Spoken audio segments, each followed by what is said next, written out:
नमस्ते दोस्तों, स्वागत करता हूँ आप सभी का आपके इस नए लेक्चर में। मैं हूँ शोषभ रॉय। आशा करती हूँ आप सभी लोग बहुत बहुत बहुत अच्छे होंगे।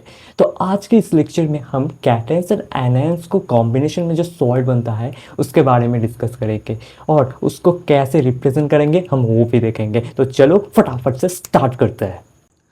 अब हम देखेंगे कोई भी सॉल्ट को हम फॉर्मूला में कैसे रिप्रेजेंट कर सकते हैं। यहाँ पर लिखा है how to write formula of salt. But एक चीज याद रखना कि सॉल्ट को फॉर्मूला में रिप्रेजेंट करने के लिए हम दो स्टेप फॉलो करते हैं। पहला स्टेप क्या है? पहला स्टेप है कैटायंस एंड एनायंस को पहचानो। मतलब कैटायन और एनायन को हमें पहचानना होगा। और दूसरा स्टेप क्या है? Alternate the charge with each other in cross system. भैया इसका मतलब क्या है? देखो, इसका मतलब बहुत सिंपल है। मतलब कैटायंस और एनायंस के ऊपर जो चार्ज होता है ना, उसको एक दूसरे को क्रॉस सिस्टम में प्रोवाइड कर दो। अब इन दो स्टेप को फॉलो करके हम इस एग्जाम्पल को कैसे रिप्रेजेंट करेंगे वो देखेंगे। पहला एग्जाम्पल क्या है? Magnesium chloride. हमारा पहला स्टेप क्या है? पहले कैटायन और एनायन को पहचानना होगा। यहाँ पर कैटायन कौन होगा? Obviously magnesium. और एनायन क्या होगा? क्लोराइड। हम मैग्नीशियम को कैटायन में कैसे रिप्रेजेंट करते हैं? Mg+2 में रिप्रेजेंट करते हैं। और क्लोराइड एनायन में कैसे रिप्रेजेंट होता है? क्लोरीन लिख देते हैं, उसके ऊपर माइनस चार्ज दे देते हैं।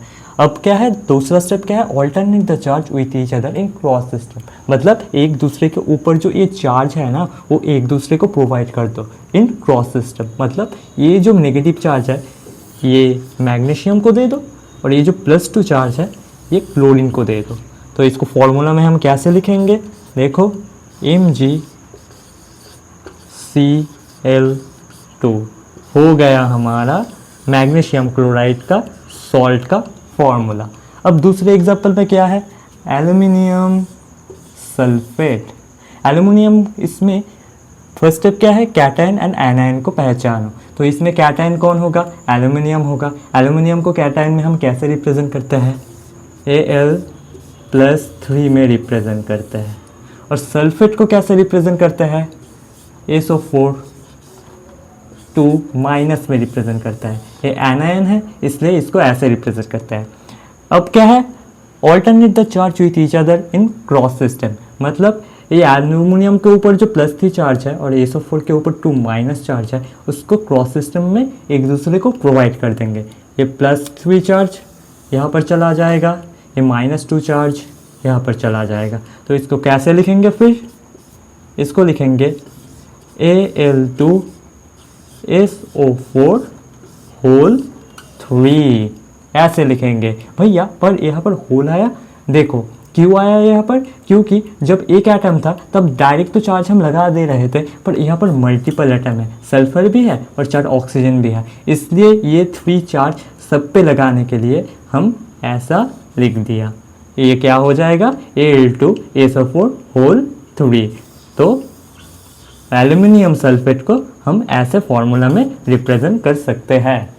नेक्स्ट एग्जांपल में हम देखें कि कैल्शियम ऑक्सलेट को कैसे हम फॉर्मूला पे रिप्रेजेंट कर सकते हैं। देखो यहाँ पर क्या लिखा है? Calcium oxalate. क्या, और पहला स्टेप क्या है? कैटायन और एनायन को पहचानना होगा। तो यहाँ पर कैल्शियम होगा कैटायन और ऑक्सलेट होगा एनायन। कैल्शियम को कैटायन में कैसे रिप्रेजेंट करते हैं? Ca+2 लिख देते हैं। और ऑक्सलेट को एनायन में कैसे रिप्रेजेंट करते हैं? C2O4 2 माइनस लिख देते हैं। देखो यहाँ पर एक स्पेशल केस है। क्या भैया? यहाँ पर ना चार्ज जो है सेम आ रहा है, चार्ज सेम आ रहा है। ऐसे केस में कैसा क्या करना है? देखो यहाँ पर जो कैल्शियम है, यहाँ पर जो ऑक्सलेट है, उसको जोड़कर लिख देना है। मतलब जब भी सेम चार्ज होगा कैटायंस और एनायंस में, जो भी यहाँ पर प्रेजेंट है ना, ये जो प्रेजेंट है इसको जस्ट जोड़ के हमें लिख देना है। कैसे? यहाँ पर हम कैल्शियम लिख देंगे और यहाँ पर C2O4 लिख देंगे। ये हो गया हमारा फॉर्मूला प्रेजेंटेशन। तो कैल्शियम ऑक्सलेट को हम क्या बोलेंगे? ऐसे हम रिप्रेजेंट करेंगे। फिर हमारा आता है एमोनियम नाइट्रेट। इसको हम कैसे रिप्रेजेंट करेंगे? यहाँ पर पहले देखेंगे कैटायन और एनायन कौन सा होगा। यहाँ पर एमोनियम जो है ये है कैटायन और नाइट्रेट जो है वो है एनायन। तो इसको कैसे रिप्रेजेंट करेंगे?